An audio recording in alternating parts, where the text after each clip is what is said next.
Practice question 1. Practice question 1.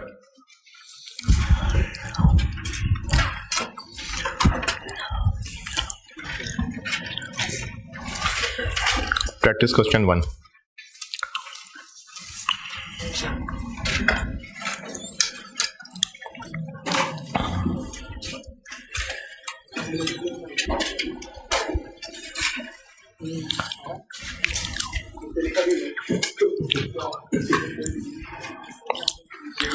Practice question 1 पढ़ लें, करता हूं मैं।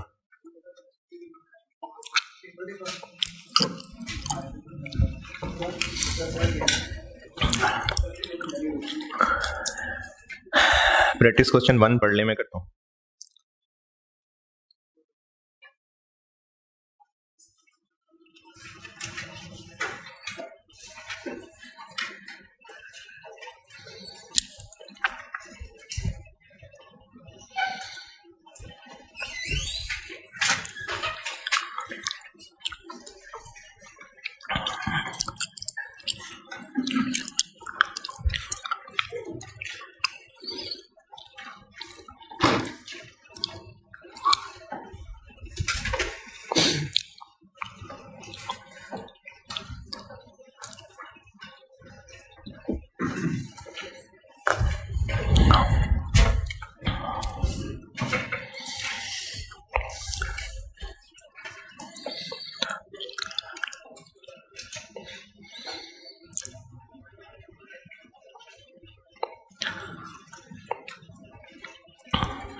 मोबाइल फोन्स बेचे हैं और मोबाइल फोन के साथ 1 साल का अनलिमिटेड ऑन नेट कॉल्स हैं और 1000 minute per month of net calls हैं। और इस पूरे काम के लिए 11,550 पर क्वार्टर, यानी साल के कितने हो गए, 4 से मल्टीप्लाई कर लें, इतने पैसे ले रहे हैं टोटल। 1 साल है बीच में बस, तो डिस्काउंटिंग की जरूरत है नहीं। रिक्वायर्ड है हर क्वार्टर का रेवेन्यू, पहले 2 क्वार्टर्स में बस, 1 जनवरी 21 से लेकर 31 मार्च 21 तक और 30 जून 21 तक, इन पहले 2 क्वार्टर्स का रेवेन्यू रिक्वायर्ड है। इससे पहले तो देखना पड़ेगा कि परफॉर्मेंस ऑब्लिगेशंस, देखें रेवेन्यू रिक्वायर्ड है तो शुरू से चलते हैं। स्टेप 1 कॉन्ट्रैक्ट है परफॉर्मेंस ऑब्लिगेशंस है तो सही ही कितनी है? 2 हैं 3 हैं? पूछ रहा हूं, 2 हैं कि 3 हैं?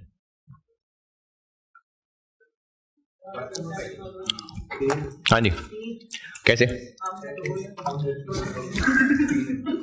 लेकिन एग्जामिनर तो नहीं आवाज लगा रहा होगा 2 हैं कि 3 हैं। हाँ जी, 2 हैं या 3 हैं? कैसे?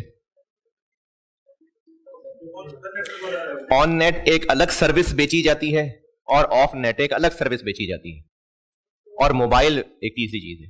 तो mobile set, on net calls और ऑफ नेट कॉल्स, ये 3 परफॉर्मेंस ऑब्लिगेशन है। कैसे पता है 3 सेपरेट है? क्योंकि अलग अलग बेचे जाते हैं। मोबाइल फोन अलहदा बेचा जाता है 34,000 का, on net calls 500 per month और ऑफ नेट कॉल्स 1.5 पर मिनट। तो टोटल कॉन्ट्रैक्ट प्राइस हो गई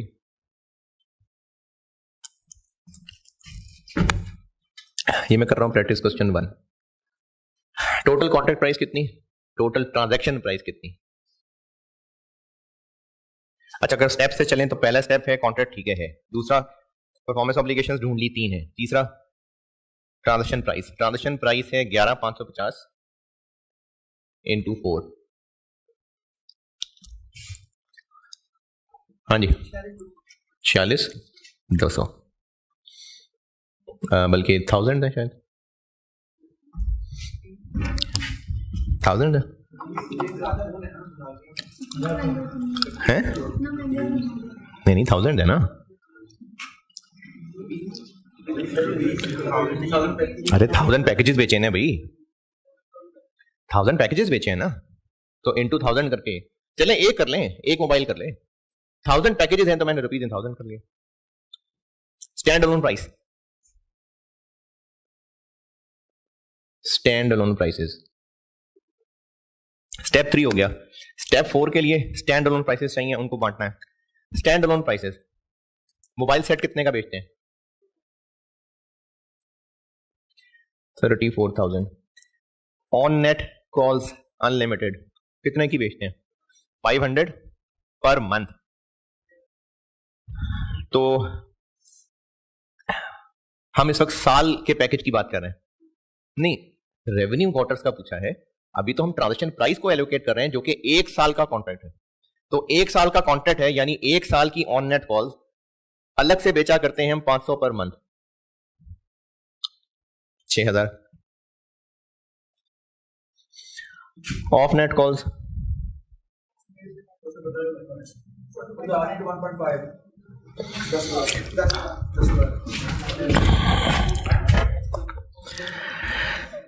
ऑफ नेट कॉल्स 1.5 रुपए पर मिनट की बेचते हैं। अब हमने उनको कही तो हैं कि 1000 मिनट्स ऑफर हैं, लेकिन हमारा बेस्ट अंदाजा ये है, क्योंकि ना हमने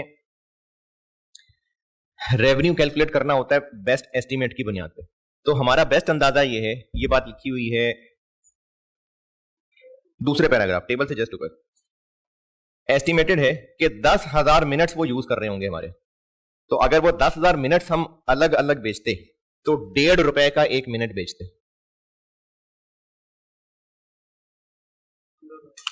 15,000, 55। इसको इस रेशियो में बांटना है।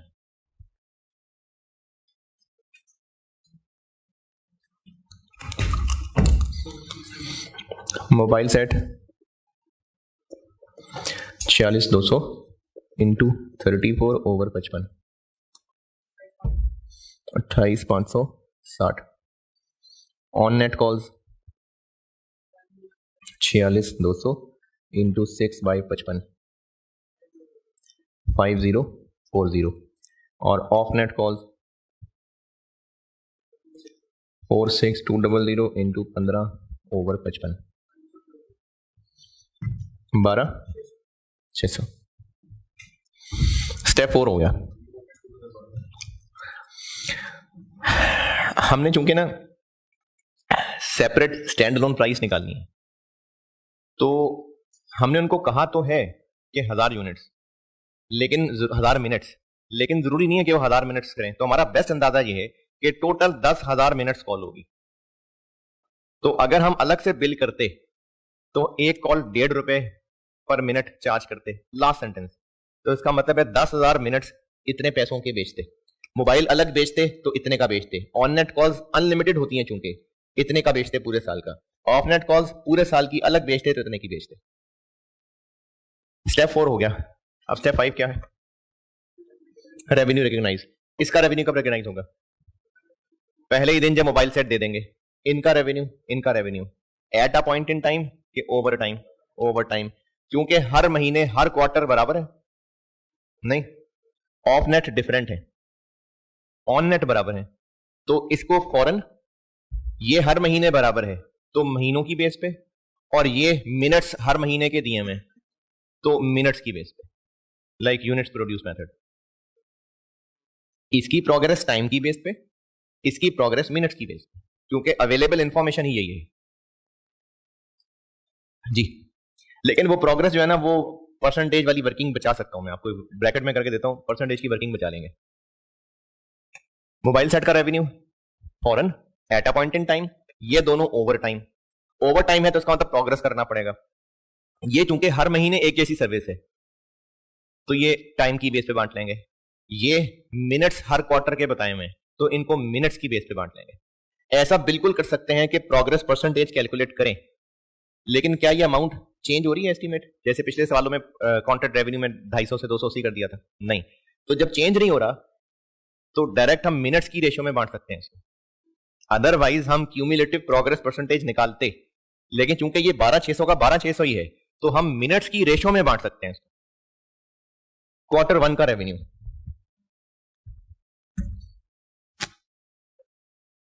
Q1 mobile sets 28,560। On net calls her महीने बराबर एक जैसा है, तो अगर पूरे साल का 50-40 है तो एक क्वार्टर का कितना?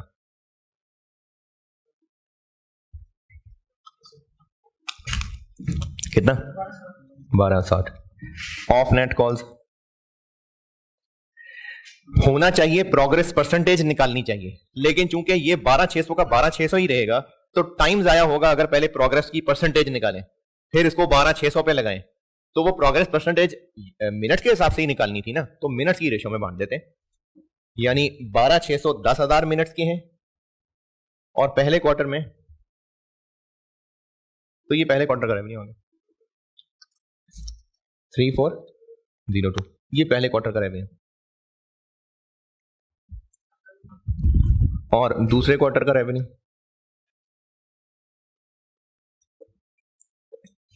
मोबाइल सेट्स नहीं, वो तो बस पहले क्वार्टर में आ गए। On net calls same, of net calls 12,600 into 2,000 10,000 2,520।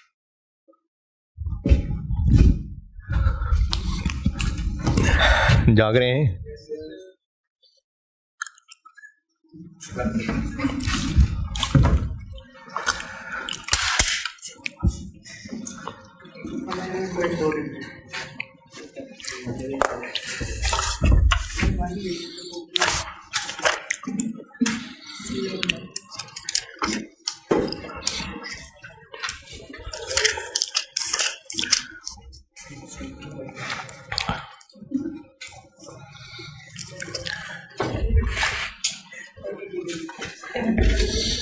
Practice question 30.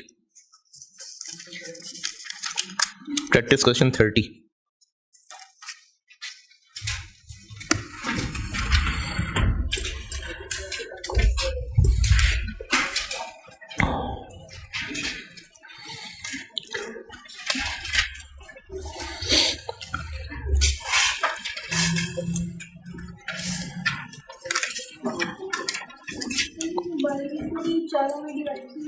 किसको?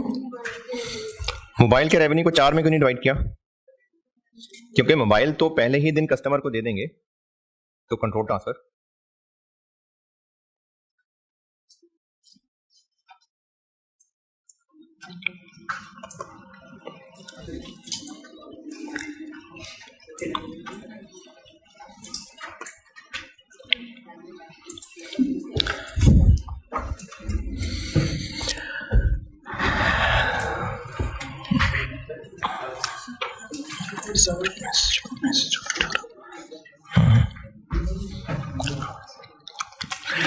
हाँ जी, प्रैक्टिस क्वेश्चन 30।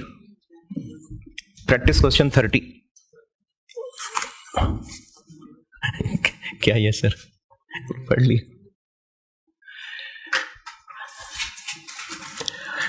ज़बानी ज़बानी देख लें। प्रैक्टिस क्वेश्चन 30 ज़बानी ज़बानी देख लें।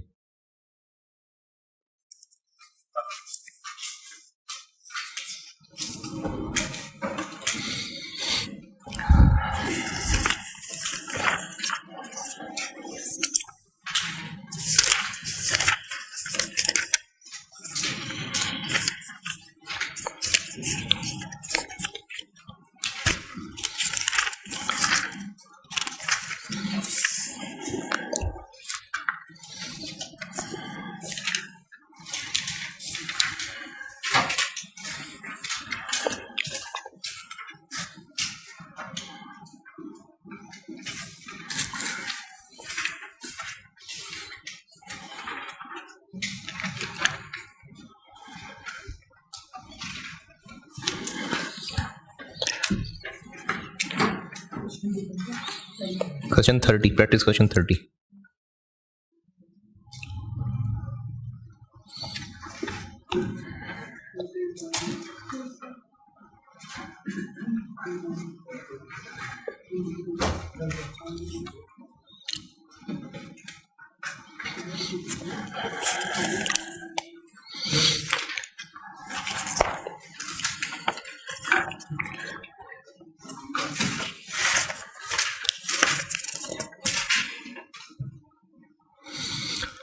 एक मोबाइल फोन है और महीने की कॉल्स। मोबाइल फोन बेचते तो 500 का बेचते, सिर्फ कॉल सर्विस बेचते तो ये दोनों मिला के 2600 2400 का बेच रहे हैं। यहां पर क्वार्टर था, वहां पर मंथ है। वहां मोबाइल और 2 तरह की कॉल्स थी, यहां मोबाइल और 1 तरह की कॉल है। चलें, ये तो बच्चों वाली बात थी। अब जागे।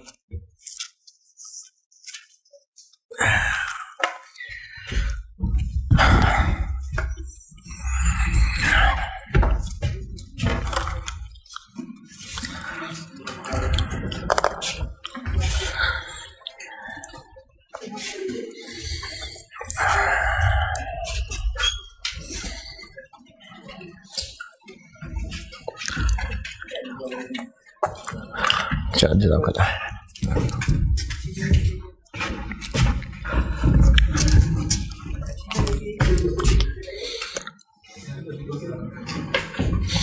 खर्चे।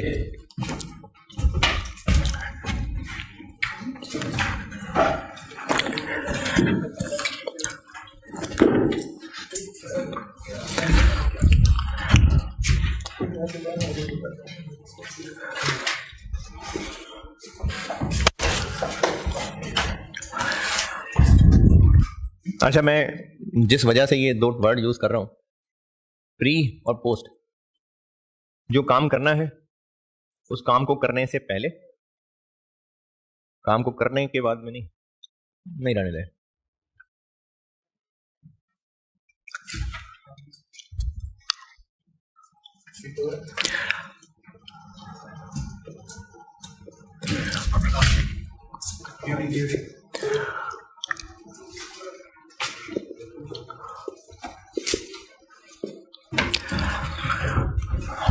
काम से पहले खर्चे और काम करने के लिए खर्चे।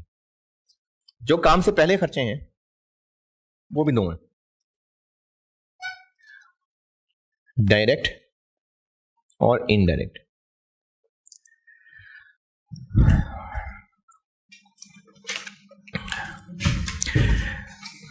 काम शुरू होने से पहले, इवन के कॉन्ट्रैक्ट मिलने से पहले, कुछ खर्चे ऐसे थे, जैसे अगर गवर्नमेंट का एक प्रोजेक्ट है कि डैम बनाना है और उसके लिए कंस्ट्रक्शन कंपनी ने बिड करनी है।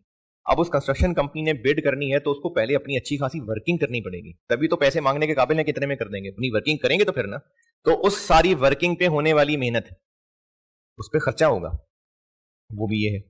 R&D चलें कह लें। फिर उसके बाद बिड जमा करवा दी, लेकिन बिड जमा करानी थी इस्लामाबाद में। यहां से बंदा भेजा, वहां ट्रैवल करके गया, वहां बिड जमा करवाया। बिड जमा करवाने के लिए भी कुछ फॉर्मेलिटीज थी कि फलाना फॉर्म होगा, वो स्टॉम्प पेपर होगा, वो 7 फॉर्म जमा कराएंगे, इतनी फीस जमा कराएंगे, साथ वो पूरे बिड डॉक्यूमेंट जमा कराएंगे। ये सारा खर्चा भी पहले हो रहा है। फिर 15 तारीख को मीटिंग थी, उस मीटिंग में अनाउंसमेंट होनी थी कि बिड किसको मिल रही है। हमारा नाम निकल आया। अब जब हमारा नाम निकल आया, इस खुशी में हमने अपने एम्प्लॉइज को कमीशन दिया। ये भी काम शुरू होने से पहले का खर्चा। अब काम करने के लिए कुछ थोड़ा सा और वर्क करना पड़ेगा। पहले हमने डिटेल की थी, लेकिन थोड़ी और डिटेल वर्किंग करनी पड़ेगी, वो भी काम शुरू करने से पहले। डायरेक्ट इनडायरेक्ट से मेरी मुराद ये है कि कॉन्ट्रैक्ट मिलता या ना मिलता, ये खर्चा होना ही होना था। ये खर्चा तब हो रहा है अगर कॉन्ट्रैक्ट मिला है तो, अगर कॉन्ट्रैक्ट नहीं मिलता तो ये खर्चा ना होता। इंक्रीमेंटल भी कह सकते हैं। ये बनेगा एक्सपेंस,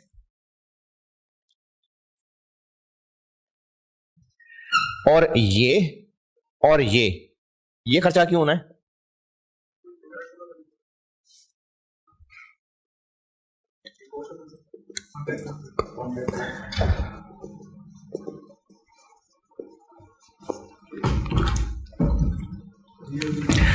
है कमीशन दी है। कॉन्ट्रैक्ट जीते हैं तो कमीशन दी है, वो डायरेक्ट है। डायरेक्ट से मेरी मुराद यह है कि कॉन्ट्रैक्ट मिलना था तो ये खर्चा होना था, कॉन्ट्रैक्ट ना मिलता तो ये खर्चा ना करते। ये वो खर्चे हैं जो कॉन्ट्रैक्ट मिले या ना मिले, ये हमने खर्चा करना ही करना था। जैसे बिड सबमिट कराने के लिए जाना, उसके लिए फॉर्म भर के कोई फीस देना, उसके लिए सारी मेहनत करना, उस मेहनत पे खर्चा होना, अगर हमें कस्टमर से कॉन्ट्रैक्ट ही ना मिलता, ये खर्चा तो फिर भी होना था ना, ये एक्सपेंस है। लेकिन ये वो खर्चा है जो कॉन्ट्रैक्ट हमें मिला है तो ये खर्चा हुआ है, कमीशन प्लस वो खर्चा जो काम करने का खर्चा है। ये सारे खर्चे मिला के कॉन्ट्रैक्ट वर्क इन प्रोग्रेस में डेबिट, ये इन्वेंट्री टाइप अकाउंट है। अब इस सारे खर्चे ने कॉस्ट ऑफ सेल बनना है, फॉरन या ओवर टाइम। अगर performance obligation satisfied at a point in time है तो इसने भी cost of sale at a point in time बनना है। कब बनना है? जब सेल बनेगी तो कॉस्ट ऑफ सेल बनेगी, तब तक ये इन्वेंट्री रहेगी। इन्वेंट्री के वर्ड की जगह कॉन्ट्रैक्ट वर्क इन प्रोग्रेस का वर्ड है ज्यादा बेहतर।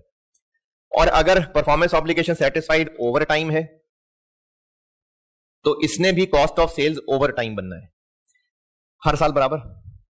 फिर रेवेन्यू से मैच करते हुए, तो ये खर्चा जो कॉन्ट्रैक्ट जीतने के बाद हुआ और वो खर्चा जो काम पूरा करने का होगा, ये सब खर्चा मिला के इन्वेंट्री है, कॉन्ट्रैक्ट वर्क इन प्रोग्रेस, और ये कॉस्ट ऑफ सेल्स में जाएगा रेवेन्यू से मैच करते हुए।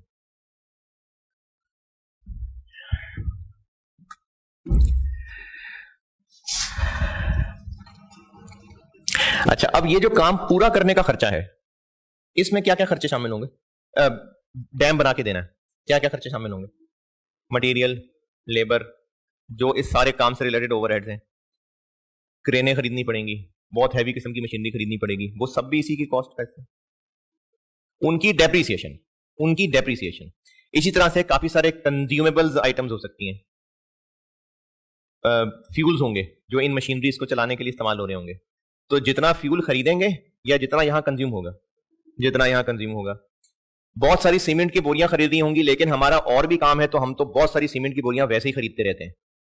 यहां पर जो कंज्यूम होंगी, तो इस कॉन्ट्रैक्ट की कॉस्ट का हिस्सा वो खर्चे होंगे जो यहां इस्तेमाल हो रहे हैं, मटेरियल जो कंज्यूम हो रहा है, लेबर जो यहां काम कर रही है, और अगर प्लांट इक्विपमेंट वगैरह चाहिए तो उनकी डेप्रीसिएशन, वो सब इस प्रोजेक्ट को चार्ज होंगी, यानी ये डेबिट होता जाएगा।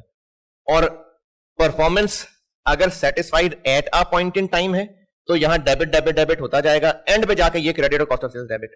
और अगर परफॉर्मेंस ओवर टाइम है तो खर्चे भी होते जा रहे होंगे, ये डेबिट होता जा रहा होगा, और साथ साथ यहां से निकल के कॉस्ट ऑफ सेल बनती जा रही होगी, तो कॉस्ट ऑफ सेल्स डेबिट और ये क्रेडिट होता जा रहा होगा। इसके लिए एक सवाल बनाया हुआ मैंने, वो सवाल करते हैं, फिर सीफैप के सवालों के पास्ट पेपर को भी हाथ डाल लेते हैं। पहले आ जाइए आप प्रैक्टिस क्वेश्चन 32 पे, प्रैक्टिस क्वेश्चन 32।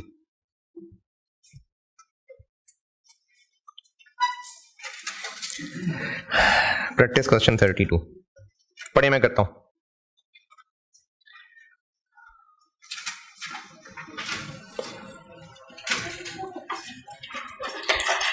प्रैक्टिस क्वेश्चन 32 पढ़ ले, मैं करता हूं।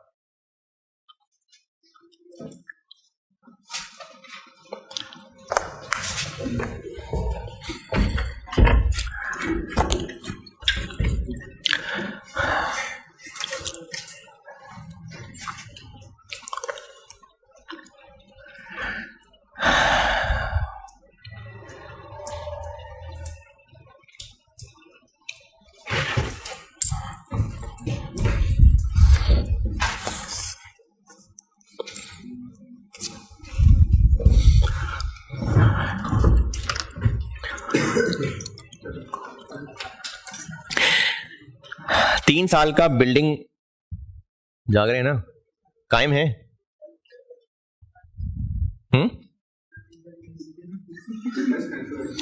क्या करें? 3 साल का कॉन्ट्रैक्ट मिला है, बिल्डिंग बना के देनी है, और टोटल प्राइस 700 मिलियन तय हुई है। और लास्ट बुलेट पॉइंट में प्रोग्रेस बताई है, जैसे भी कैलकुलेट की बस बता दी, तो मतलब ओवर टाइम वाला सवाल है। और बाय डिफॉल्ट ये जो कंस्ट्रक्शन वाला सवाल होगा ना, ये ओवर टाइम वाला ही होगा, बाय डिफॉल्ट ओवर टाइम वाला होगा। पहले साल की एंट्रीज पूछी हैं और पहले साल की इनकम स्टेटमेंट और एसओएफई के एक्सट्रैक्ट्स पूछे हैं। एंट्रीज करता हूं मैं। 1 जनवरी को कॉन्ट्रैक्ट साइन हो गया, तो कॉन्ट्रैक्ट साइन की एंट्री हो जाएगी है? नहीं। और 1 जनवरी को कुछ किया, हाँ जी, प्लांट खरीदा है, तो पीपीई डेबिट, कैश क्रेडिट।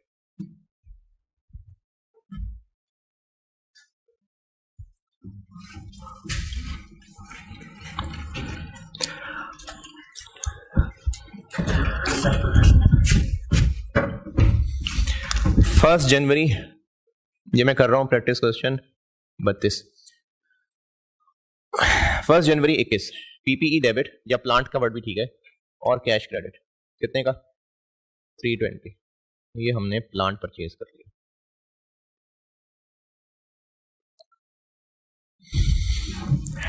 और 1 जनवरी को क्या हुआ,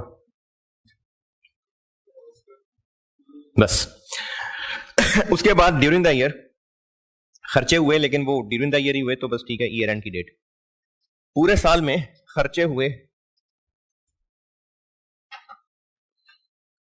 contract work in progress debit, ये इन्वेंट्री टाइप चीज है। कैश क्रेडिट कितना खर्चा हुआ 85, लेकिन ये डेप्रिसिएशन के अलावा है तो डेप्रिसिएशन भी फिर एक खर्चा है, उसकी भी एंट्री कर देते हैं। Contract work in progress debit और एक्यूमुलेटेड डेप्रिसिएशन क्रेडिट। 320 का प्लांट है और लाइफ है 20, 16। ये मैंने पहले 2 बुलेट पॉइंट सॉल्व किए हैं, इनमें कोई तकलीफ नहीं। ये तो खर्चे हुए हैं तो वर्क इन प्रोग्रेस में डेबिट। अब चूंकि ईयर एंड है तो फिर सेल्स, कॉस्ट ऑफ सेल्स भी आनी है, तो सेल्स की भी एंट्री, कॉस्ट ऑफ सेल्स की भी एंट्री। सेल्स की एंट्री 31, बल्कि हाँ ठीक है 31 दिसंबर ही है। सेल्स की एंट्री कितनी सेल्स रिकॉर्ड होनी चाहिए 22% है ना प्रोग्रेस, तो 700 मिलियन 22%, 154। और डेबिट, डेबिट रिसीवेबल का हक हमारा है, लेकिन बस वो हक सिर्फ 120 तक का है। ये इनवॉइस से आइडिया हो रहा है, क्योंकि as per contract invoice raise की है, तो एज पर कॉन्ट्रैक्ट इतनी इनवॉइस रेज की है, यानी इतनी ही इनवॉइस रेज कर सकते होंगे, तो इतना रिसीवेबल कितना।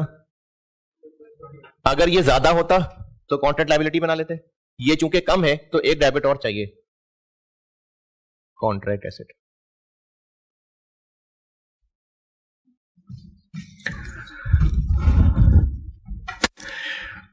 सेल्स की एंट्री तो फिर कॉस्ट ऑफ सेल्स की भी entry, cost of sales debit, और यहां सा खर्चा, यहां से निकाल के कॉस्ट ऑफ सेल्स डेबिट कितनी 22% लगाएंगे किस पे, इस पे टोटल पे, टोटल पे ये किस पे 22 लगाया है टोटल पे, तो फिर कॉस्ट ऑफ सेल में भी 22 टोटल कॉस्ट पे लगा रहा है। अभी जो सवाल मैंने 4 साल वाला करवाया था, इधर करके सॉल्व किया था, अगर नोट किया था तो देखें, पहले साल में 23% टोटल कॉस्ट पे लगाया था, जितना खर्चा हुआ है उस पे नहीं, टोटल ग्रैंड टोटल कॉस्ट के ऊपर लगाना है। रेवेन्यू 22% अगर टोटल ग्रैंड प्राइस पे लगाना है तो कॉस्ट ऑफ सेल भी 22% टोटल के एस्टिमेटेड कॉस्ट पे लगाना है, क्योंकि 22% ऑफ व्हाट, प्रोग्रेस 22% है, 22% ऑफ व्हाट टोटल, तो फिर टोटल प्राइस में से 22% रेवेन्यू और टोटल कॉस्ट में से 22% कॉस्ट ऑफ सेल, तो अब टोटल कॉस्ट किधर है। जितनी हम कर चुके वो तो चलो कर चुके, कॉस्ट इनकर्ड तो हो गई, एक ये 85 और एक ये 16 है 101, इतनी तो हम कर चुके, और कॉस्ट जो मजीद होनी है टू बी इनकर्ड एक होनी है, ये जो bullet point number second last में बताई हुई है कि मजीद 310 होना है। कैसे पता मजीद, एडिशनल, तो 310 ये है, ये 85 हो चुका, 310 और होना है, और ये भी एक्सक्लूडिंग डेप्रिसिएशन, ये भी एक्सक्लूडिंग डेप्रिसिएशन, तो 1 साल की डिडक्शन हो चुकी है, 2 साल की और होनी है। 33 नहीं यार 342 443, ये है टोटल कॉन्ट्रैक्ट कॉस्ट। तो प्रोग्रेस की परसेंटेज रेवेन्यू निकालने के लिए अगर ग्रैंड टोटल प्राइस पे लगनी है तो कॉस्ट ऑफ सेल के लिए भी वो ग्रैंड टोटल कॉस्ट पे लगनी। तो ये 443 पे लगेगा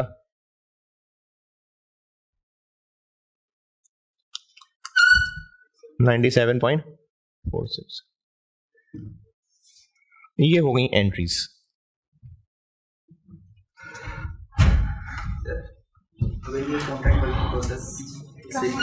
कम होता तो फिर हम एक लायबिलिटी बना लेते, कॉन्ट्रैक्ट लायबिलिटी कह लेते, एक्रूड एक्सपेंसेस कह देते। सवाल ये पूछा है कि अगर ये 101 है और ये 107 आ रहा होता तो इन्वेंट्री तो 101 से ज्यादा क्रेडिट नहीं कर सकते थे ना। देखें ये इन्वेंट्री है, ये 101 आ रही है, अगर ये परसेंटेज लगा के 107 आ रहा होता तो ये इन्वेंट्री तो 101 से ज्यादा क्रेडिट नहीं हो सकती। बाकी को अगर हम कह रहे हैं एक्सपेंस तो 6 रुपए फिर लायबिलिटी बनानी पड़ती, फिर लायबिलिटी बनानी पड़ती।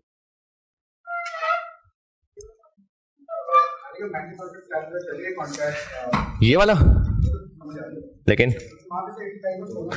जितना खर्चा हुआ है वही इन्वेंट्री में डेबिट होगा ना। ये इन्वेंट्री है, contract work in progress is like inventory. जितना खर्चा ईयर 1 में एक्चुअली हुआ है वही इन्वेंट्री में डेबिट होगा। इन्वेंट्री से निकल के कॉस्ट ऑफ सेल में कितना जाना है ये प्रोग्रेस के हिसाब से होगा।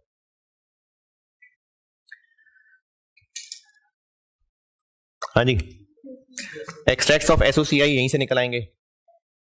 इनकम स्टेटमेंट में क्या क्या जाएगा, सेल्स और कॉस्ट ऑफ सेल्स जाएगी, डेप्रिसिएशन नहीं जाएगी, वो तो इन्वेंट्री में ऐड हो गई। कॉस्ट ऑफ सेल्स, डेप्रिसिएशन नहीं आनी इधर, डेप्रिसिएशन तो इन्वेंट्री में डेबिट हुई है। और एसओएफपी में क्या आएगा,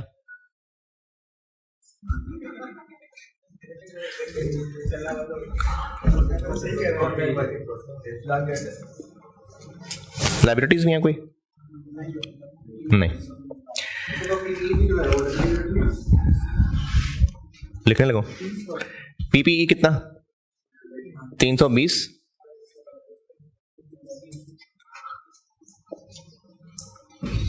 इन्वेंट्री कितनी,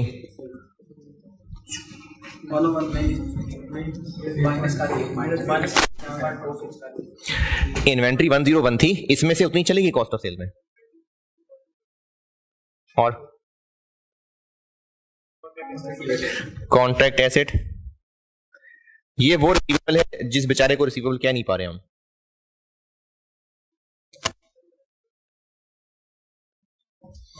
ये रजिस्टर्ड ट्रेनी है, ये प्रोबेशन वाला ट्रेनी है।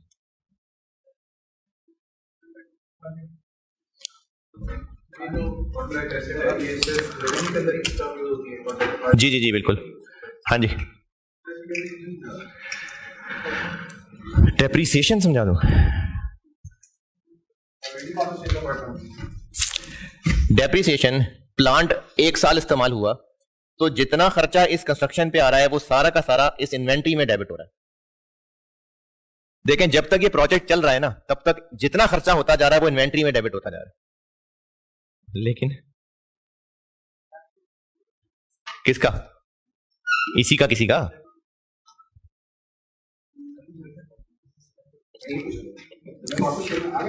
डेप्रिसिएशन का इफेक्ट। देखें डेप्रिसिएशन अलग नहीं रही है, मटेरियल किधर है, लेबर किधर है, ओवरहेड्स किधर है, वो सब कुछ इसके अंदर है ना। इसी तरह उन खर्चों के साथ डेप्रिसिएशन भी एक खर्चा था, वो भी इसी में चला गया।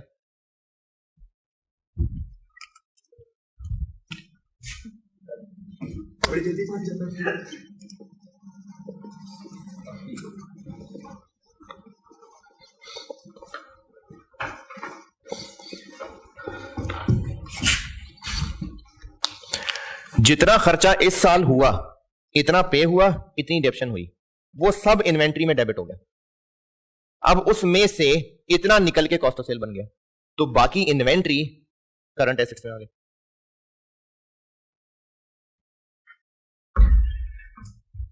सबकी टांगें लंबी, कमर सीधी हो चुकी है।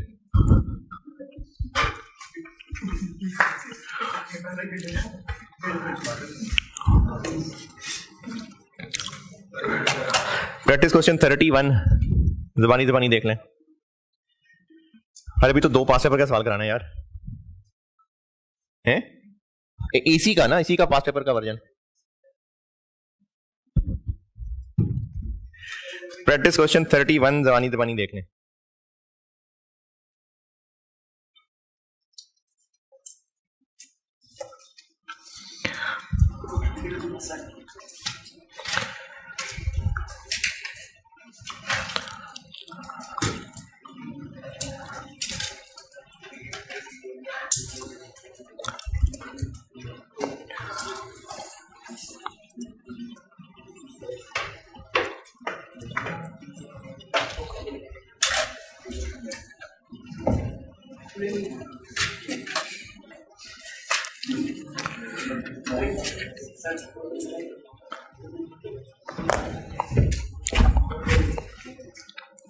प्रैक्टिस क्वेश्चन 31 जुबानी जुबानी देख लें।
है मैं थक गया हूं तो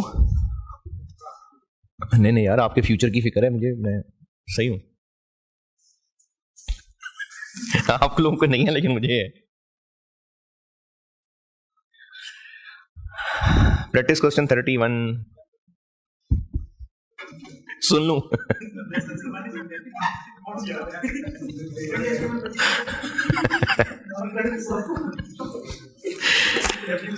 चलिए पास पेपर को हाथ डालते हैं अभी।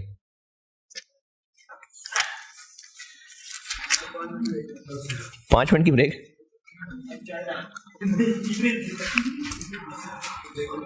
लेकिन ऊपर तो कैंटीन बंद है यार। आप लोग 5 मिनट नहीं ना 15-20 मिनट लगा देंगे।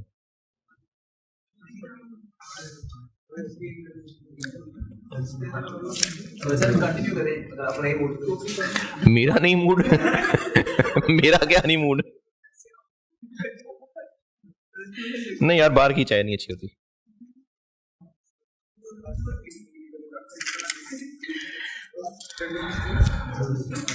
पास्ट पेपर्स में क्वेश्चन नंबर 2।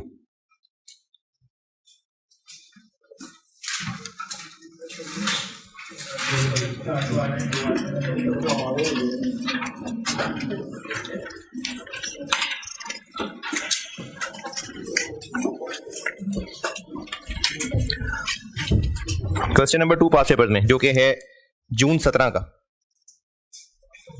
है जी। ये IFRS 15 पहले IAS 18 होता था। IAS 11, IAS 18, IFRIC, तो वो खत्म होकर IFRS 15 बना था। तो वो जो ज्यादा पुराने सवाल थे वो बहुत डिफरेंट तरह के थे, तो वो मैंने छोड़ दिए।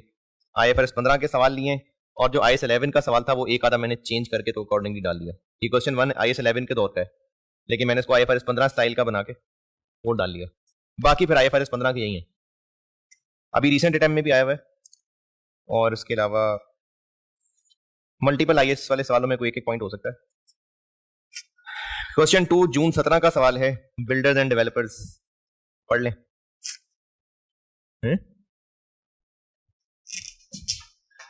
छुट्टी कितने बजे होगी?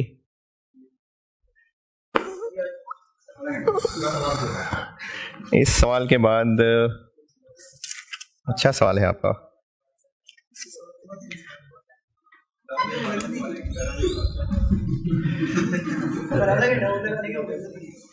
नहीं, होमवर्क नहीं दूंगा, बस वैसे ही देखना होगा सिर्फ। क्वेश्चन और सॉल्यूशन जबानी देख लेना बस। अच्छा चलें सवाल करते हैं ना, फिर देखते हैं।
हाँ जी, समझ आ गया? अच्छा, इसका सोल्यूशन मैंने आई कैप से इख्तलाफ किया हुआ है। उन्होंने काफ़ी अजीब सा काम किया था, एलोकेशन बहुत डिफरेंट सी की थी। कोई अगर देखना चाहे मर्जी है उसकी देख लेना, खुद ही देखते रहना।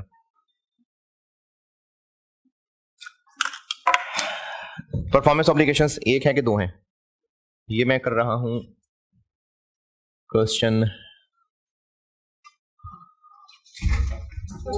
4 जून 17 2015 और 2016 दोनों के SOFP और SOCI के एक्सट्रैक्ट्स मांगे हुए हैं। 2016 और 2015 31 दिसंबर दोनों के SOCI SOFP के एक्सट्रैक्ट्स मांगे हुए हैं। परफॉर्मेंस ऑब्लिगेशंस हैं दो, एक बिल्डिंग बना के देनी है और उसके बाद कितने साल तक, 5 साल तक मेंटेनेंस सर्विस है। और जो बिल्डिंग बना के देनी है कंस्ट्रक्शन, वो 1.5 साल का काम है eight a point in time और ओवर टाइम। हाँ जी, मैंने कहा बेशक था कि बाय डिफॉल्ट, लेकिन बाय डिफॉल्ट का मतलब होता है अगर कुछ और नहीं कहा तो इसमें क्लियरली लिखा हुआ है कि बिल्डिंग का कंट्रोल ट्रांसफर होगा जब कंप्लीट होगी, and control of the building was to be transferred immediately thereafter. तो इतना तो क्लियर लिखा हुआ है, इससे कैसे पता चल रहा है?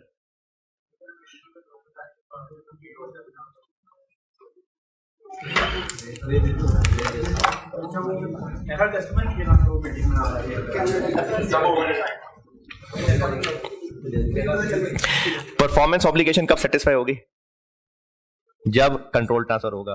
कंट्रोल या तो ट्रांसफर होगा eight a point in time या होगा ओवर टाइम।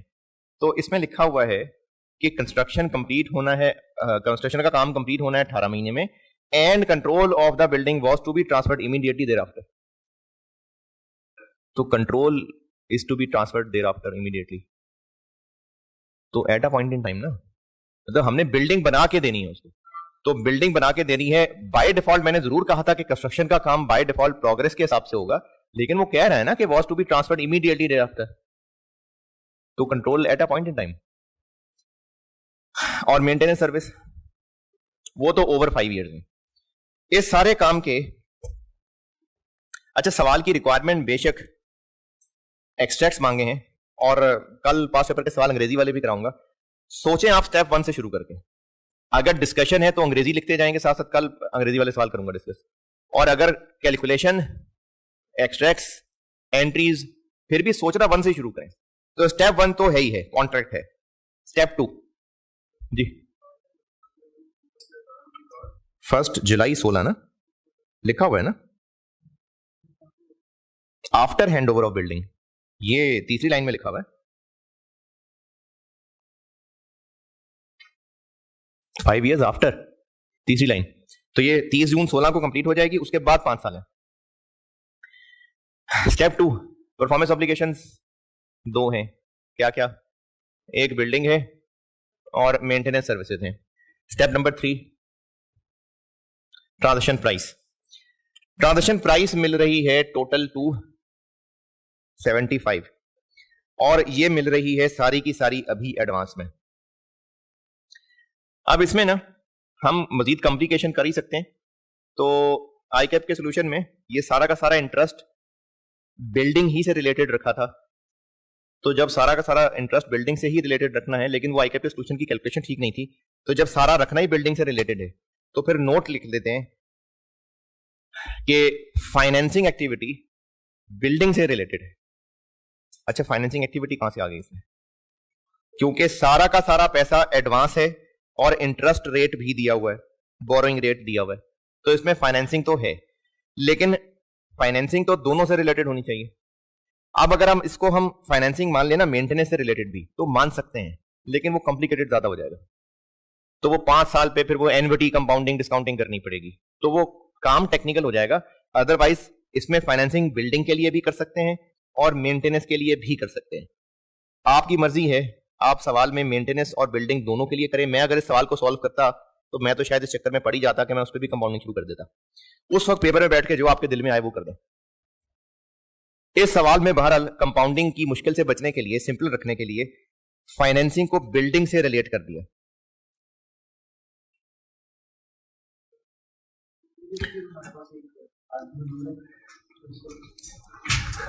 हाँ, अगर ऐसा सवाल हो जिसमें बिल्डिंग भी हो मेंटेनेंस भी हो तो ठीक है, फाइनेंसिंग सिर्फ बिल्डिंग के लिए है।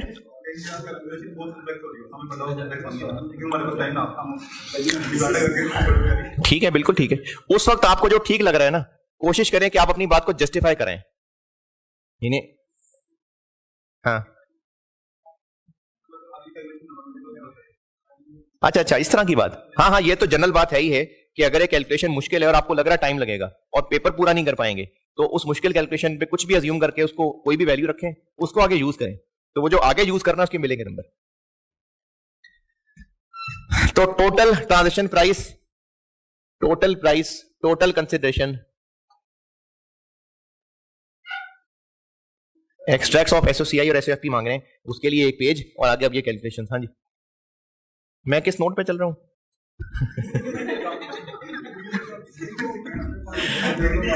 मैं इस असम्पशन पे चल रहा हूं कि जो फाइनेंसिंग कंपोनेंट है वो फाइनेंसिंग कंपोनेंट सिर्फ बिल्डिंग से रिलेटेड है, मेंटेनेंस से रिलेटेड फाइनेंसिंग कंपोनेंट नहीं है। टोटल कंसिडरेशन कितनी? ये सारी की सारी एडवांस मिल गई 275। नहीं, टोटल कंसिडरेशन यानी कस्टमर से हम कितना पैसा ले रहे हैं। लैंड तो हमने खरीदी थी ना, वो तो हमारी जेब से पैसे गए थे। हमने कस्टमर को बिल्डिंग बेचनी है, उसके लिए पैसे सारे 275 हैं। लैंड तो हमारा खर्चा था।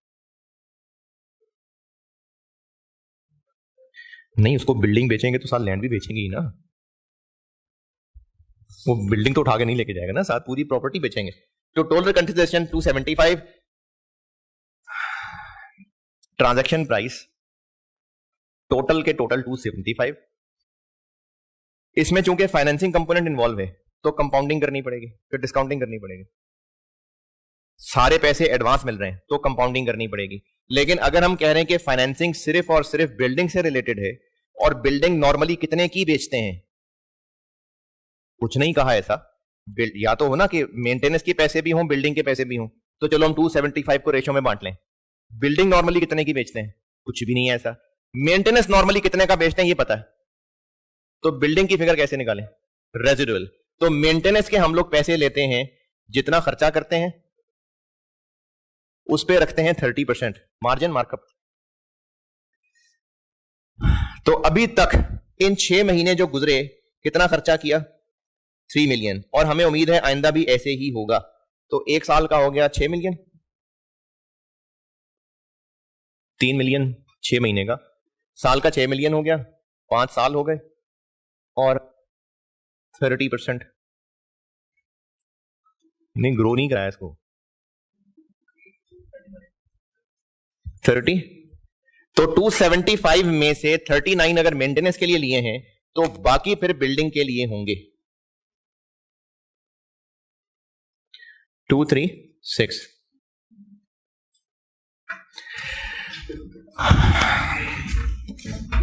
दोबारा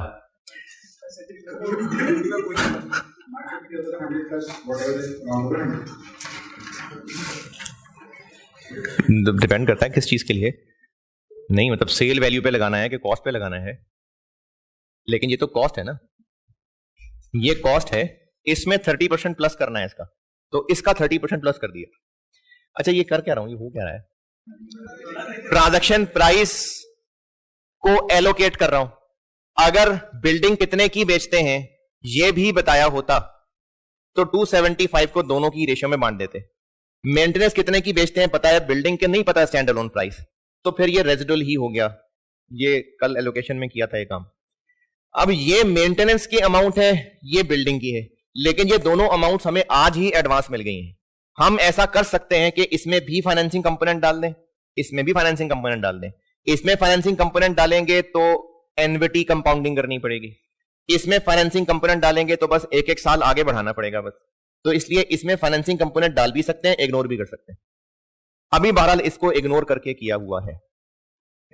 नहीं कैलकुलेशन भी बड़ी अजीब सी आई करके, वो अगर किसी का शौक हो देखने का तो देख लेना बस, नहीं देख लेना, कभी देख लेना। 236, 39, 275 ये लाइनें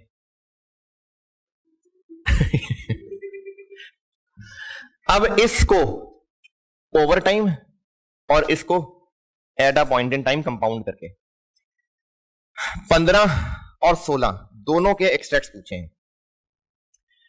ये रेवेन्यू तो बनना ही 16 में ना, 15 में तो ये है ही नहीं। 15 तक तो बिल्डिंग कंस्ट्रक्ट हो रही थी, इसको भी 16 में जाके रेवेन्यू बनाना है। लेकिन 16 में जाके भी कितना रेवेन्यू बनाना है, एडवांस मिला है हमें सारा 236 1 जनवरी 15 को, फिर 1 साल एंड होगा तो इस पे इंटरेस्ट, इनकम के इंटरेस्ट एक्सपेंस एडवांस मिल गया है, 9% एक्सपेंस लगाएं, 21.24, ये कंपाउंड होके पहुंच गया 257.24। फिर 30 जून 16, बस 6 महीने, फिर 9% पे 6/12, 9% 6/12, 11.58, 26882।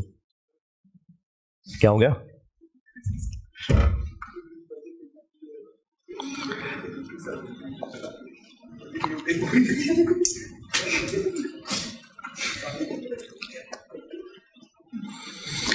कल सुबह सवेरे 9 बजे, फिर शार्प 9 बजे, 9 से बस 1 तक, 12:30 1 तक, रोटी अपनी अपनी पे है। अभी यही का है 9 से।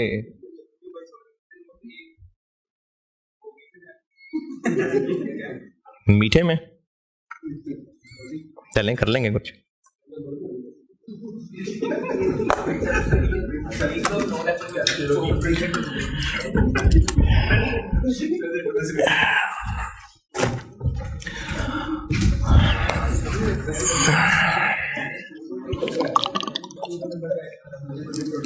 मैं ही कर रहा हूं तो मैं कर लूंगा घर जाके सवाल, जाग रहे हैं ना।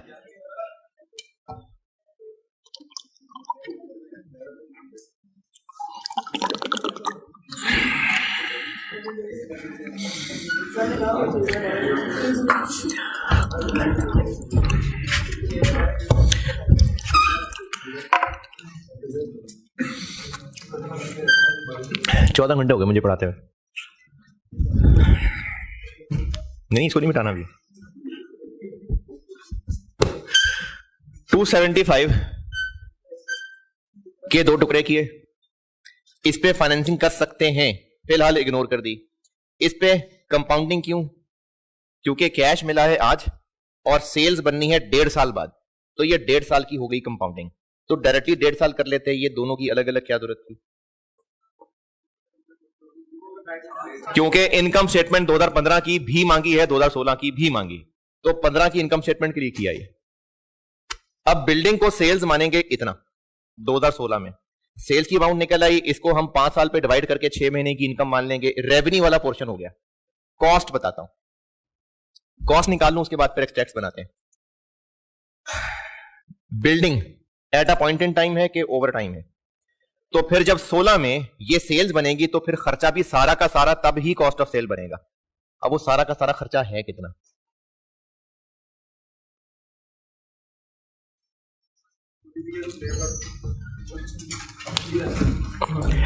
दो 2015 में भी कोई खर्चा हुआ था?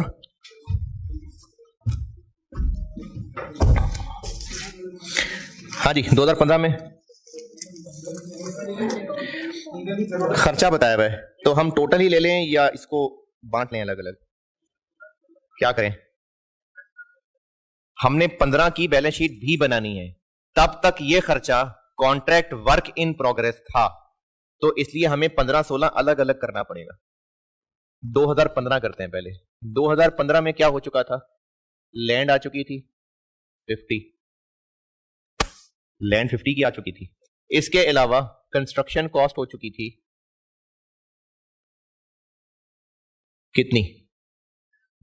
ये जो आपको सवाल में दी हुई है ना मटेरियल, ये टोटल है 1.5 साल के, ये पूरे 1.5 साल के हैं, तो इसको हमने 31 दिसंबर 15, इसको हमने 1.5 की जगह 1 साल पे करना है, तो 80.2, 32.6 और 5.8, ये ठीक है। इसको हमने 1.5 पे खर्चा है, इसको 1 साल करना है, कितना? 79.07। तो 2015 के एंड तक कैपिटल वर्क इन प्रोग्रेस था, sorry contract work in progress था 129.07। फिर 2016 में ये बीडी हुआ, इसके बाद मजीद खर्चा हुआ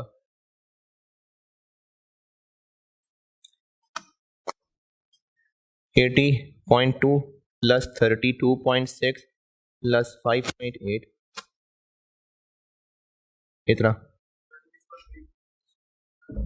26.3,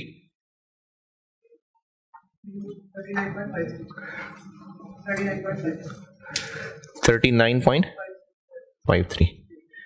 तब कहीं जाके बिल्डिंग हमारी मुकम्मल हुई 178, नहीं यार 168.6। 2015 की बैलेंस शीट में ये कॉन्ट्रैक्ट वर्क इन प्रोग्रेस और 2016 की इनकम स्टेटमेंट में ये cost of cell.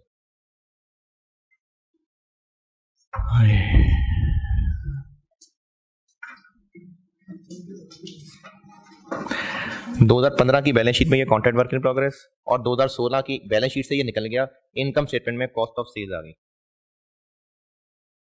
In workings में कोई फिगर अगर जाग रहे हैं, कुछ पूछना है तो पूछें, फिर SOCI SOFP बनाता हूं।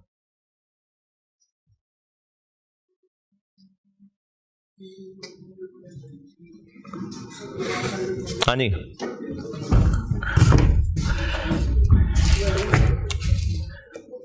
Extracts SOCI 2016 2015। एसओसीआई का क्या क्या है यहां? सेल्स कितनी? सेल्स 15 में कोई नहीं, क्योंकि बिल्डिंग बेची ही 16 में है। 268.82। कॉस्ट ऑफ सेल्स 15 में कोई नहीं, 16 में 168.6। ये हो गई बिल्डिंग। सर्विसेज भी दी हैं, बल्कि पहले बिल्डिंग पूरा कर लूं। इंटरेस्ट एक्सपेंस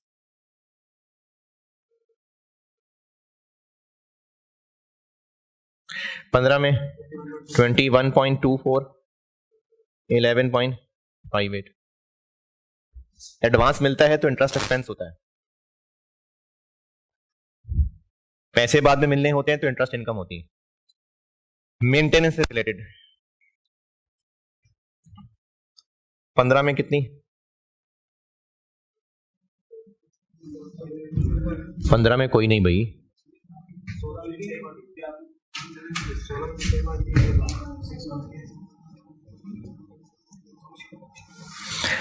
$3 मिलियन और रेवेन्यू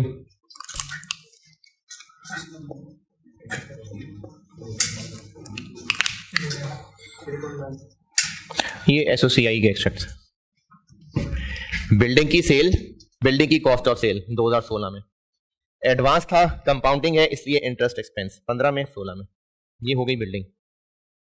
16 में बिल्डिंग कंप्लीट हुई है तो हमने मेंटेनेंस शुरू कर दी। 6 महीने गुजरे थे, 3 मिलियन हमारा खर्चा आया था और उस पर 30% जोड़ के तो ये हमारा रेवेन्यू। जी जी, 1 जुलाई 16 से 31 दिसंबर 16।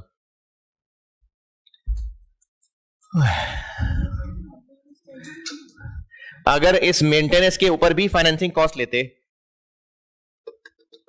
अगर इस पे भी फाइनेंसिंग कॉस्ट लेते तो जो प्रैक्टिस क्वेश्चन 20 में किया था, रीपेमेंट स्केड्यूल बनाते और हर 6 महीने के बाद इक्वल सर्विस की अमाउंट निकालते, इसको पीवी रखते और उसको फिर 6-6 महीने की एनविटी से हर 6 महीने का सर्विस रेवेन्यू निकालते, फिर उस तरह करते प्रैक्टिस क्वेश्चन 20 की तरह, फिर रीपेमेंट स्केड्यूल बनाते।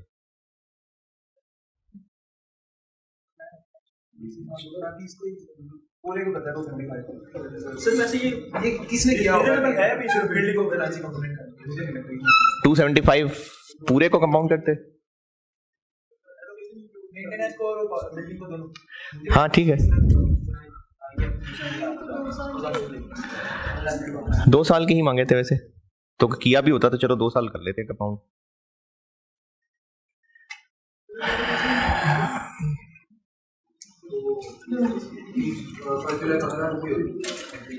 फर्स्ट जुलाई 15 को, 1 जुलाई 15 को क्या हो रहा है? 1 जनवरी 15। Cash debit contract liability credit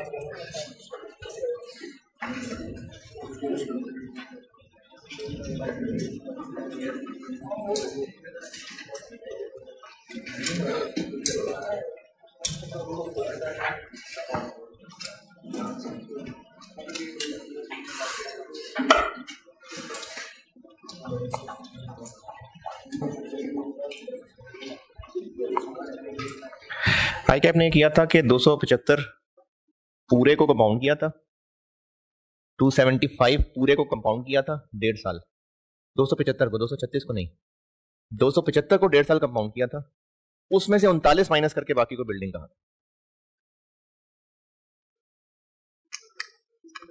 है। इसमें गलत क्या है? जब हम मेंटेनेंस को कंपाउंड कर रहे हैं तो फिर मेंटेनेंस को कंपाउंड कर रहे हैं, नहीं कर रहे तो नहीं कर रहे। तो 275 को कंपाउंड किया जिसमें मेंटेनेंस के भी हैं, इसका मतलब मेंटेनेंस के पैसे भी कंपाउंड हो रहे हैं, लेकिन और मुझे कंपाउंड होकर आंसर आ गया तो उसमें से 39 निकाल दिया। अच्छा चलें क्लास के बाद देखें। 275 को कंपाउंड कर रहे हैं ना आप, तो इसका मतलब हम सारे पैसों को कंपाउंड कर रहे हैं। तो जब सारे पैसों को कंपाउंड कर रहे हैं इसका मतलब मेंटेनेंस के पैसों को भी कंपाउंड कर रहे हैं।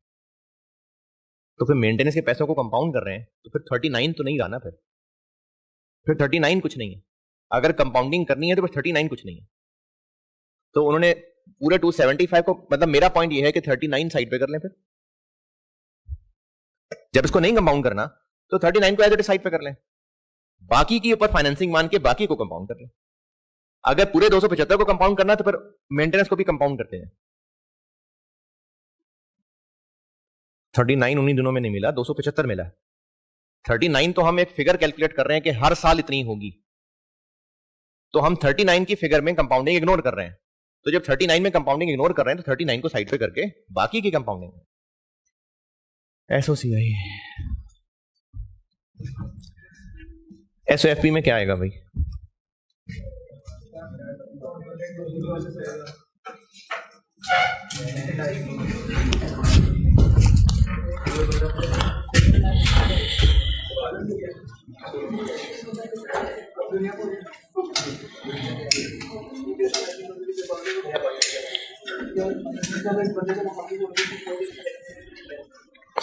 .96% candidates,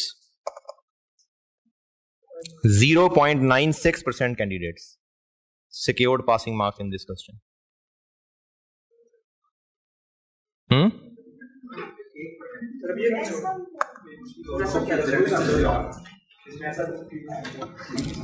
पढ़ते नहीं थे बच्चे फिर?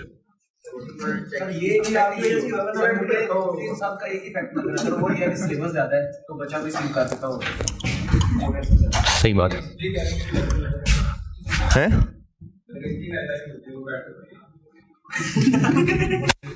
नहीं समझ नहीं आई बात।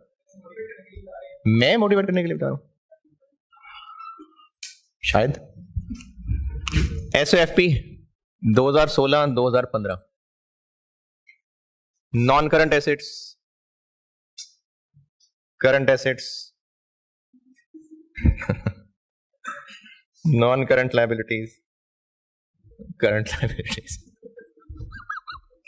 कुछ नहीं। कोई नॉन करंट एसेट है क्या? है? लैंड किधर है?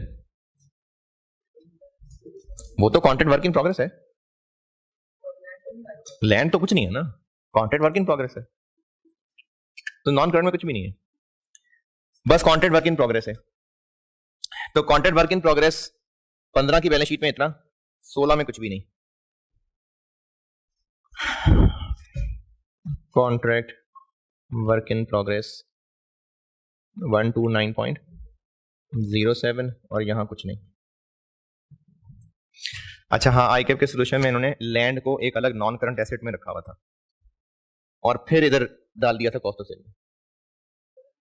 तो वो है नहीं, कॉन्ट्रैक्ट वर्क इन प्रोग्रेस में डाला ही नहीं और लैंड नॉन करंट में रख के अगले साल कॉस्ट ऑफ सेल बना दी। तो वो है बैलेंस शीट बिल्कुल नहीं आउट होती। मैंने यहां डाल दिया, उन्होंने यहां से निकाल के कॉन्ट्रैक्ट नॉन करंट एसेट में डाल दिया।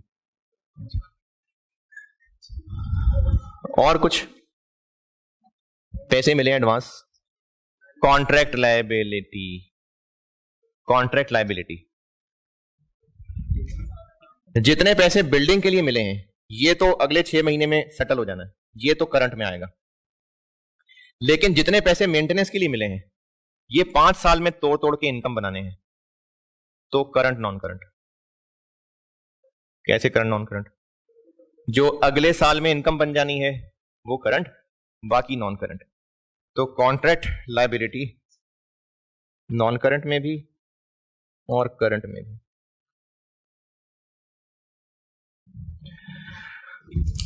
जो बिल्डिंग के पैसे थे वो इतने बन चुके हुए थे, ये करंट लायबिलिटीज में। क्यों करंट लायबिलिटीज में? क्योंकि ये अगले साल सेल बन जानी है। और जो मेंटेनेंस के पैसे थे ये करंट नॉन करंट।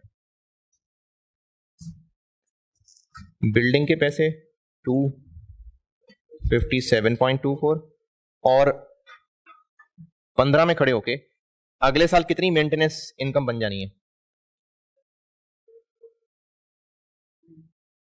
अगले साल में 6 महीने होने हैं बस। 2016 के मिड में जाके तो बिल्डिंग पूरी होनी है। 261.14 और 39 में से बाकी नॉन करंट में।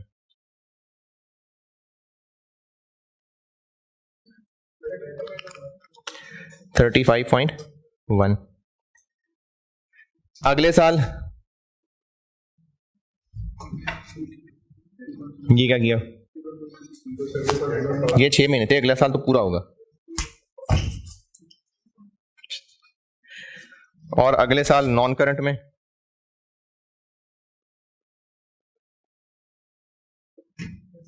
इसमें से इतना टूट के यहां जाएगा, बाकी नॉन करंट 27.3।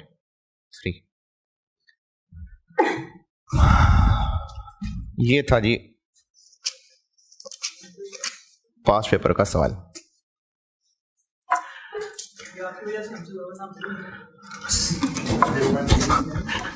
तो आप 0.96 में नहीं है, इसका मतलब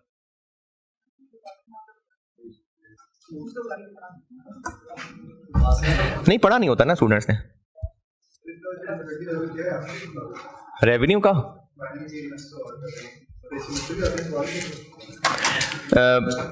इसके बाद इससे आसान ही रहे। चलें कल करते हैं तो देखते हैं आसान है कि मुश्किल।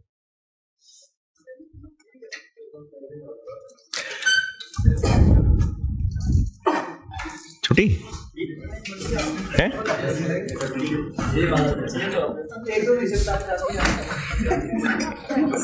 है? मैं थक गया हूं।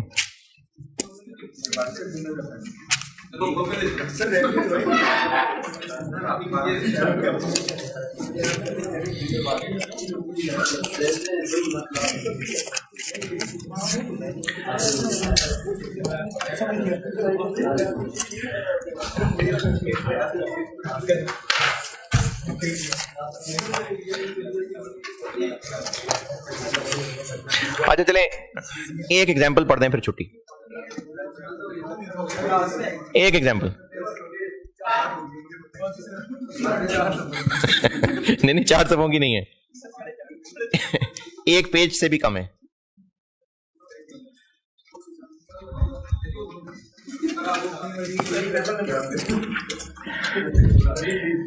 एग्जाम्पल 19, लेकिन होश से समझ के।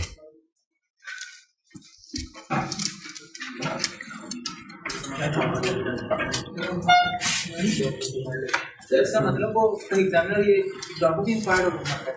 क्यों? एग्जामिनर जो है वो इस जॉब से इंस्पायर्ड नहीं, एग्जाम्पल 19 तो नहीं थी ये वाला सवाल। वैसे एक और चीज बतानी है, इसकी वजह से कह रहा हूं।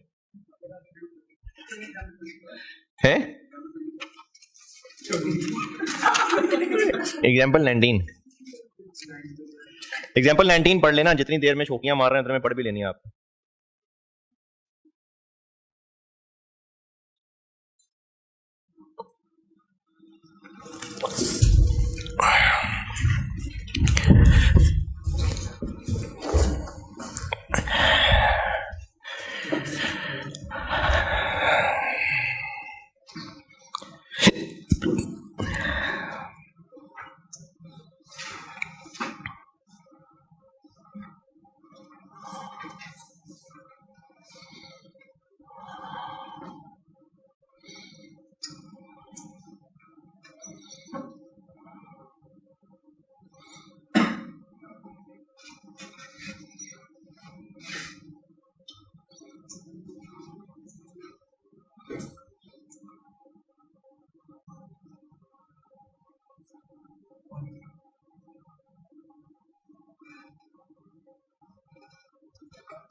हाँ जी, नहीं समझ आई ना।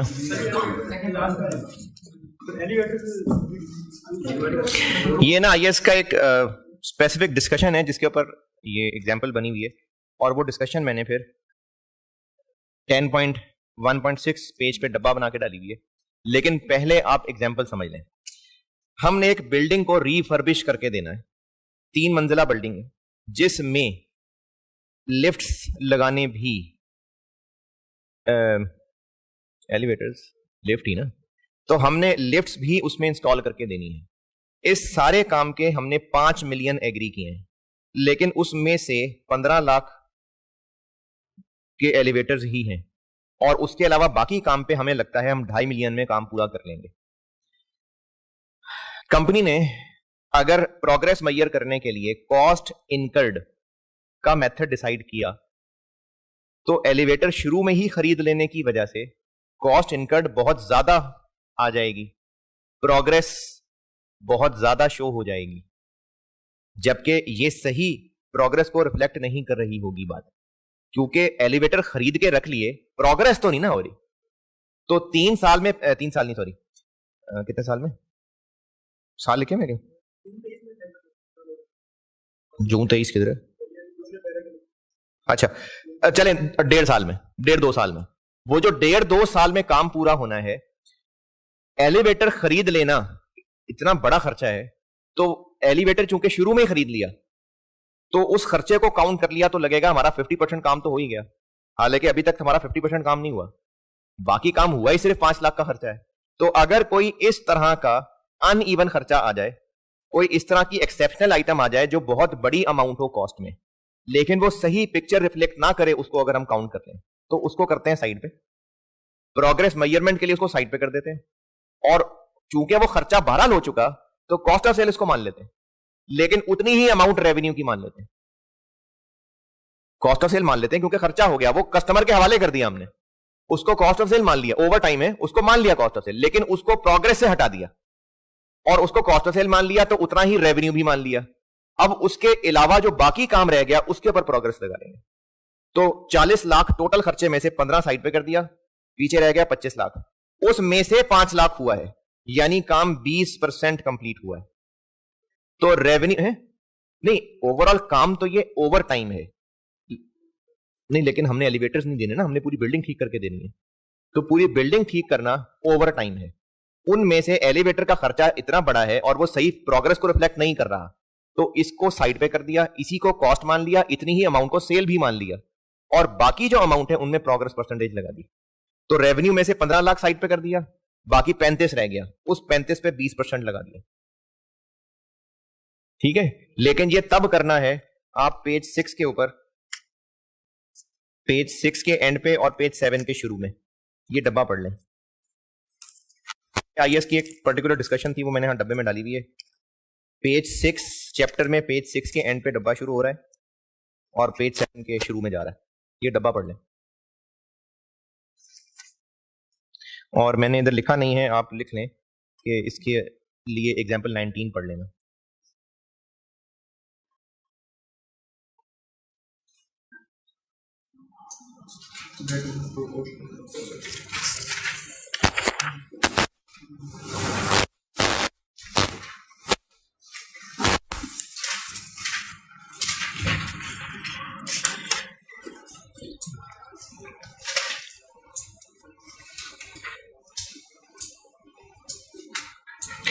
The good transferred is not distinct, यानी एलिवेटर नहीं बेचने से अलग थे, हमने तो पूरी बिल्डिंग ठीक करके देनी थी, तो एलिवेटर डिस्टिंक्ट नहीं है, एलिवेटर नहीं बेच रहे हैं हम तो पूरी बिल्डिंग बना के दे रहे हैं, तो ये एलिवेटर देना कोई डिस्टिंक्ट नहीं है।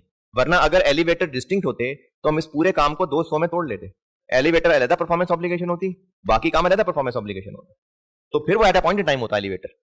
लेकिन चूंकि डिस्टिंक्ट नहीं है तो इसलिए इसको eight a point in time अलग कह ही नहीं सकते। दूसरे बुलेट पॉइंट का मतलब है कस्टमर के हवाले हो गया, तो ठीक है एलिवेटर कस्टमर के हवाले हो गया। तीसरा पॉइंट ये है कि ये बड़ा खर्चा है।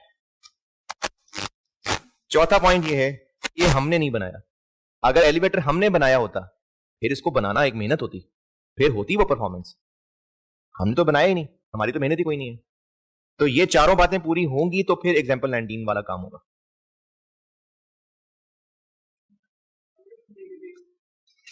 अगर हम एलिवेटर भी दे रहे होते और बिल्डिंग रिफर्बिश भी कर रहे होते, क्योंकि हम एलिवेटर्स भी बेचा करते हैं, तो फिर ये एलिवेटर अलग परफॉर्मेंस ऑब्लिगेशन होती eight a point in time, और बाकी बिल्डिंग ठीक करके देना एक अलग परफॉर्मेंस होती ओवर टाइम। फिर तो वो चीजें ही अलग हो जाती।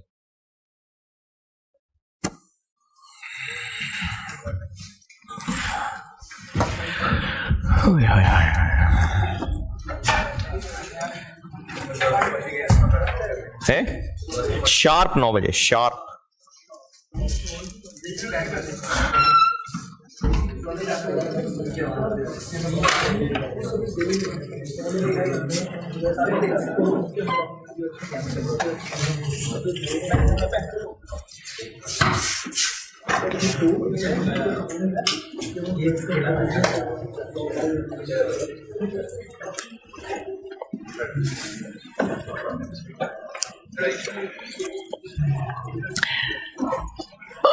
सदका सदका करना होता है अपने रिसोर्सेज स्पेंड करना अल्लाह की रजा के लिए। अपने रिसोर्सेज को स्पेंड करना अल्लाह की रजा के लिए। उन रिसोर्सेज में सिर्फ पैसा ही जरूरी नहीं है, टाइम भी है। टाइम भी इन रिसोर्सेज के अंदर शामिल है। तो अपनी रिसोर्सेज को स्पेंड करना अल्लाह के रास्ते में, यह सदका है। मुस्लिम 6592 सैयदना अबू हुरैरा रज़ियल्लाहु तआला अन्हु से रिवायत है कि रसूलुल्लाह सल्लल्लाहु अलैहि वसल्लम ने फरमाया, सदका देने से माल कम नहीं होता। सदका देने से माल कम नहीं होता। मॉनेटरी वैल्यू कम होती नजर आ रही होती, कैश क्रेडिट हो रहा होता है, कैश क्रेडिट हो रहा होता है, लेकिन माल कम नहीं होता कि उसके बदले अब आइंदा हमारे अल्लाह ताला खर्चे बता देंगे, हमें सस्ते में अल्लाह ताला ज्यादा दे देंगे, बरकत होनी शुरू हो जाएगी। तो माल कम नहीं होता। और जो बंदा माफ कर देता है, खानदानी झगड़े हो गए और भाई के साथ लड़ाई हो गई, चलो भाई छोटा था, गलती थी, माफी मांगने आ गया। अब अगर मैंने उसको माफ कर दिया तो मेरी तो नाक नीची हो जाएगी, मैं तो माफ नहीं करूंगा। तो ये जो एरोगेंस है ना, ये इसलिए होती है क्योंकि लगता है कि अगर मैंने माफ कर दिया तो लगेगा मैं कमजोर हूं, तो ये तकब्बुर होता है। जो बंदा माफ कर देता है अल्लाह उसकी इज्जत बढ़ाता है, और जो बंदा अल्लाह ताला के लिए आजिज़ी इख्तियार करता है अल्लाह ताला उसका दर्जा बुलंद करता है। कल सुबह सवेरे मुलाकात, ठीक है।